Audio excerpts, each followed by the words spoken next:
Oke, halo teman-teman. Assalamualaikum warahmatullahi wabarakatuh. Sebelumnya perkenalkan, nama saya Imam Taufik dengan nomor NIM 12192628 dari kelas 12 4E04 Kampus Bekasi. Nah, pada kesempatan kali ini, saya akan menjelaskan tentang proses pembuatan kabel UTV. Nah, yang akan kita pelajari kali ini ada 4, yaitu tentang yang pertama, pembuatan kabel UTV model strike. Lalu yang kedua, pembuatan kabel UTV model cross. Yang ketiga, memastikan urutan kabel UTV tersebut sesuai dengan standar yang ada. Dan yang terakhir adalah melakukan uji konektivitas kabel UTV yang akan kita buat tersebut. Nah, adapun peralatan yang kita butuhkan untuk membuat kabel UTV strike dan cross tadi, yang pertama adalah tentunya kabel UTV-nya. Karena yang akan kita buat adalah kabel UTV. Lalu yang kedua, tang crimping. Tang crimping adalah untuk menyambungkan antara kabel UTV dengan konektor RJ45. Dan yang pasti, kita juga membutuhkan sebuah konektor RJ45 untuk menghubungkan antara kabel UTV dengan konektor RJ45-nya menggunakan tang crimping. Lalu kita juga butuh LAN tester untuk mengetes apakah kabel UTV yang kita buat sudah sesuai standar atau belum. Itu kita lakukan tes dengan menggunakan LAN tester. Selanjutnya, nah, kita masuk ke cara pembuatan kabel strike. Perlu diketahui terlebih dahulu, kabel strike adalah sebuah kabel internet penghubung antara salah satunya adalah antara komputer dengan switch. Nah, bedanya dengan kabel cross, kabel strike memiliki ujung 1 dengan ujung 2 urutannya sama. Urutan kabel dari ujung 1 dan ujung 2 urutannya sama. Berbeda dengan kabel cross dari ujung 1 dan ujung 2 itu berbeda. Ujung 1 urutan kabelnya berbeda dengan urutan kabel yang berada di ujung 2. Nah, adapun kegunaan kabel strike itu sendiri antara lain adalah untuk menghubungkan antar komputer dengan switch. Lalu yang kedua untuk menghubungkan komputer dengan LAN pada modem kabel atau DSL. Lalu yang ketiga untuk menghubungkan router dengan LAN pada modem kabel atau DSL. Dan yang keempat untuk menghubungkan switch ke router. Dan yang terakhir adalah untuk menghubungkan hub ke router. Itu adalah kegunaan dari kabel strike. Selanjutnya, nah ini adalah langkah-langkah pembuatan kabel strike. Yang pertama, tentu ini yang paling penting, urutan kabelnya. Ujung kabel 1 dan ujung kabel 2 itu harus sama. Nah, adapun urutan warnanya yaitu putih oranye-orange, putih hijau-biru, putih biru-hijau, dan putih coklat-coklat. Itu untuk ujung kabel 1.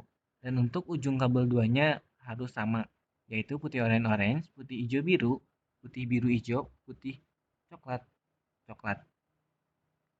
Lalu yang kedua yaitu kupas ujung kabel kira-kira 2 cm. Itu untuk membuka kabel yang ada di dalamnya. Jadi kalian kupas dulu menggunakan tang crimping.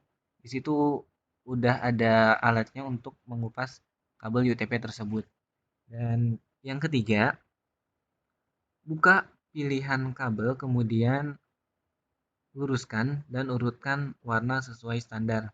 Nah, standarnya kabel strike tadi adalah putih oranye-orange, putih hijau-biru, putih biru-hijau, putih coklat-coklat. Itu harus sesuai urutan standarnya. Lalu yang ketiga, potong dan ratakan ujung kabel dengan tang crimping. Jadi, yang sudah kita rapihkan kabelnya tadi, kita luruskan dan kita potong menggunakan tang crimping agar ujungnya sama rata dan biar bisa masuk ke RJ45. Lalu yang keempat adalah masukkan kabel yang sudah lurus dan sejajar ke dalam konektor RJ45. Nah, ini adalah untuk menghubungkan kabelnya dengan RJ45. Jadi kita masukkan kabel yang sudah rapih tadi ke dalam lubang yang ada di RJ45. Dan yang terakhir adalah lakukan crimping dan tekan hingga semua pin kuningan yang ada di RJ45 pada konektor RJ45 sudah menggigit pada tiap kabel yang kita masukkan tadi.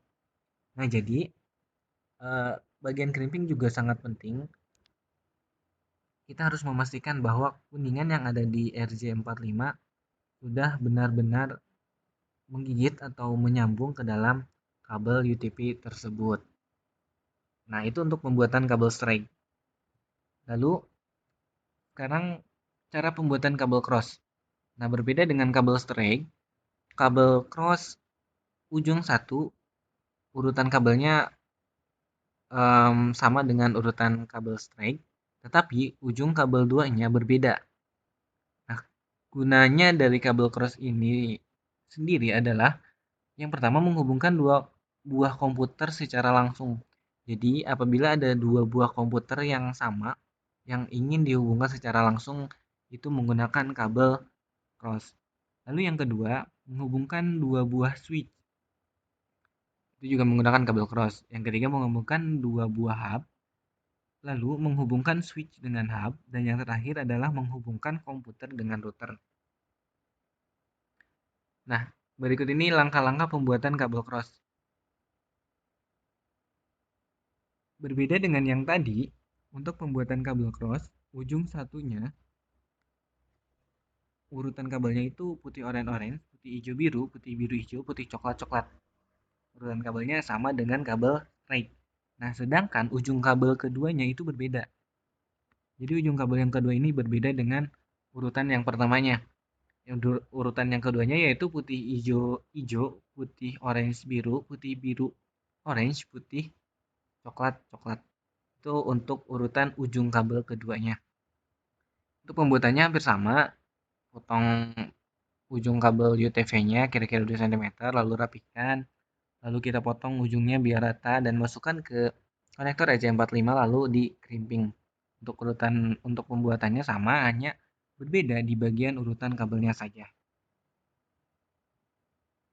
Nah, untuk lebih jelasnya, bisa kita lihat di sini yang sebelah kiri ini ujung adalah urutan warna kabel straight. Ujung kabel 1 dengan ujung kabel 2 urutannya sama. Bisa dilihat sendiri ya. Untuk urutan kabel 1 sama kabel yang 2, ujung kabel 2-nya. Urutannya sama dari putih oranye-oranye, putih hijau-biru, putih biru-hijau, putih coklat-coklat. Nah, sedangkan untuk urutan warna kabel cross itu berbeda. Ujung kabel 1 dengan ujung kabel 2 itu berbeda. Ujung kabel 1 putih oranye-oranye, putih hijau-biru, putih biru-hijau, putih coklat-coklat. Dan sedangkan ujung kabel 2-nya putih hijau-hijau, putih orange biru, putih biru orange, putih coklat-coklat. Itu perbedaannya. Bisa lihat di sini secara langsung. Hanya berbeda di ujung kabel 2-nya saja. Lalu yang terakhir, LAN tester. Nah, LAN tester ini gunanya untuk mengetes apakah kabel strike atau cross yang kita buat sudah sesuai standar atau belum. Di sini sudah ada lubang yang buat yang masuk konektor RJ45. Ini untuk kabel satunya, ini untuk kabel 2-nya, ujung kabel 2-nya. Nah, apabila yang kita buat ini sudah sesuai dengan standar, maka lampu yang ada di sini akan menyala sama dengan lampu yang ada di sini. Untuk urutannya pun sama, berkedipnya pun sama. Itu berarti kabel cross atau strike yang kita buat sudah sesuai standar. Dan tester ini sangat penting karena untuk mengetahui sebelum kita pasangkan kabel yang sudah kita buat ke device yang akan kita pasang. Lalu cukup sekian.